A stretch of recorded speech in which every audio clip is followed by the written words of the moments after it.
చందమామ కథ. పనికి మాలిన మిత్రులు. ఒక దేశంలో ఒక ధనికుడుండేవాడు. ఆయనకు ఒక్కడే కొడుకు. వాడు పెరిగి పెద్దవాడయ్యాక తండ్రి వాడితో, నాయనా, జీవితంలో అన్నింటికన్నా విలువైనది స్నేహం. డబ్బు సంపాదించవచ్చు, కీర్తి సంపాదించవచ్చు, కానీ స్నేహితులను సంపాదించటం చాలా కష్టం. అందుచేత నువ్వు ఎలాగైనా మంచి స్నేహితులను సంపాదించు అని సలహా ఇచ్చాడు. అది మొదలు కొడుకు స్నేహితులను పోగు చేయసాగాడు. త్వరలోనే వాడి చుట్టూ అనేక మంది యువకులు చేరారు. వారందరూ వాడితో ఎంతో స్నేహంగా ఉంటూ తమకున్నదంతా త్యాగం చేయటానికి సిద్ధంగా ఉన్నట్టు కనపడ్డారు. కొద్ది కాలం గడిచాక తండ్రి కొడుకును పిలిచి, నాయనా, నీకు స్నేహితులు ఎవరైనా దొరికారా అని అడిగాడు. దొరికారు నాన్న, చాలామంది దొరికారు అన్నాడు కొడుకు. తండ్రి ఆశ్చర్యంతో, వాళ్ళంతా నిజమైన స్నేహితులేనా అని అడిగాడు. కొడుకు కొంచెం ఆలోచించి, వాళ్లలో నిజమైన స్నేహితులు కనీసం 10 మంది ఉంటారు అన్నాడు.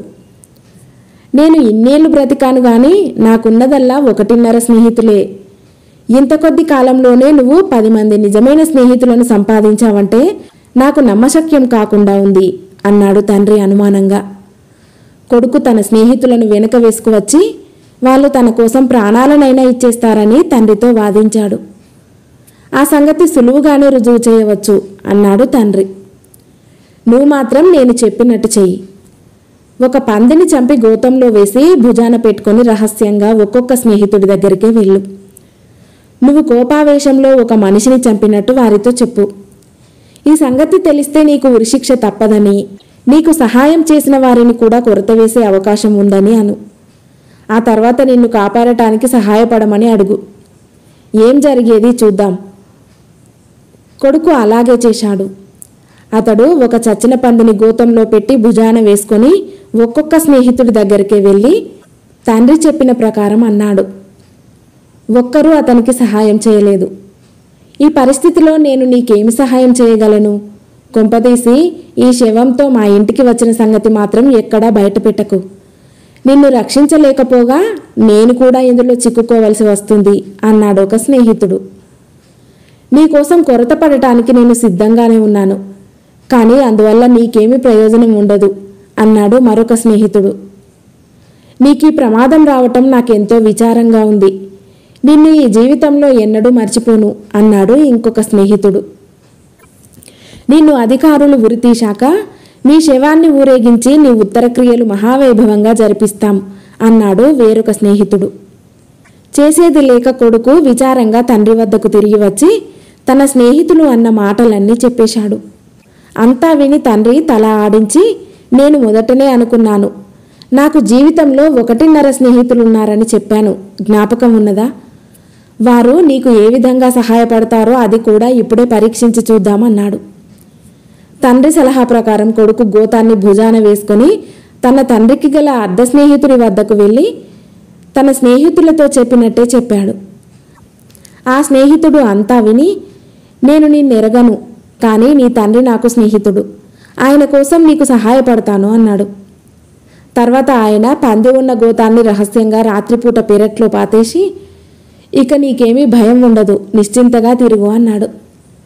ఈ సంగతి కొడుకు ద్వారా తెలుసుకొని తండ్రి ఆ ఊరి తలారికి తన నౌకరు ద్వారా ఒక వార్త పంపాడు. ఆ నౌకరు తలారి వద్దకు వెళ్ళి, అయ్యా, మా యజమాని గారి కొడుకు ఒక మనిషిని చంపి గోతంలో పెట్టి ఫలాని వారి ఇంటికి పట్టుకుపోయాడు. ఆ పెద్ద మనిషి ఆ గోతాన్ని తమ పెరట్లో పాతేయించి మా యజమాని కొడుకును కాపాడాడు అని చెప్పాడు.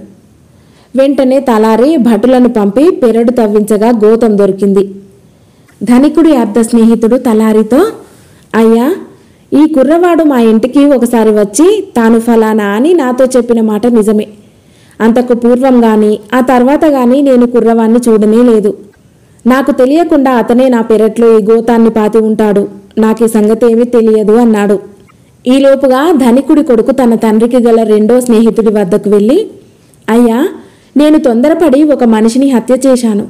మా తండ్రి స్నేహితుడు ఒక ఆయన శవం గల గోతాన్ని తన పెరట్లో పాతిపెట్టి నన్ను కాపాడాడు.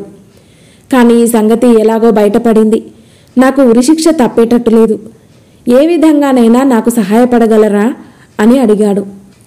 ఈ మాట వింటూనే ధనికుడి స్నేహితుడు బయలుదేరి తలారి వద్దకు వెళ్ళి, అయ్యా, ఫలాని కుర్రవాడి మీద హత్యానేరం మోపినట్టు విన్నాను. అది నిజంగా అతను చేసిన హత్య కాదు. హంతకుడు నా కొడుకే.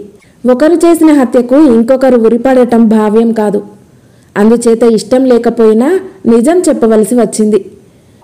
నిర్దోషి అయిన ఆ కుర్రవాణ్ణి వదిలిపెట్టి దోషి అయిన నా కొడుకును ఉరితీయించండి అన్నాడు. ఈ మాట వినగానే ధనికుడు తన కొడుకుతో, చూశావురా, నిజమైన స్నేహితుడు ఎలా ఆదుకుంటాడో, ప్రతి వాళ్ళు స్నేహితులని నమ్మకు అంటూ బయలుదేరాడు. ఆయన తలారి వద్దకు వెళ్ళి జరిగినదంతా చెప్పి, ఆ గోతంలో ఉన్నది మనిషి కాదు, పంది, కావాలంటే గోతం విప్పి చూడండి అన్నాడు. తలారి వెంటనే గోతం విప్పి చూసి చాలా ఆశ్చర్యపోయాడు. కథ సమాప్తం.